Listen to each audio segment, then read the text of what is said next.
আজ আমি আপনাদের সামনে কবি রবীন্দ্রনাথ ঠাকুরের লেখা প্রশ্ন কবিতাটি আবৃত্তি করে শোনাব।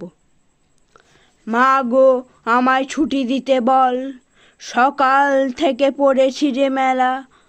এখন আমি তোমার ঘরে বসে করব শুধু পড়া পড়া খেলা। তুমি বলছো দুপুর এখন সবে, না হয় যেন সত্যি হলো তাই।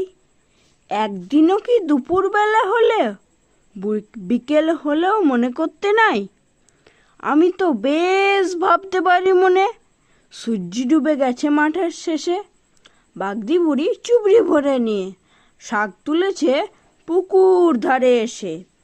আধার হলো মাদা গাছের তলা, কালি হয়ে এলো দিঘির জল। হাটের থেকে সবাই এলো ফিরে, মাঠের থেকে এলো চাষির দল। মনে করো না উঠল সাজের তারা, মনে করো না সন্ধে হলো যেন। রাতের বেলা দুপুর যদি হয়, দুপুর বেলা রাত হয় না কেন? নমস্কার।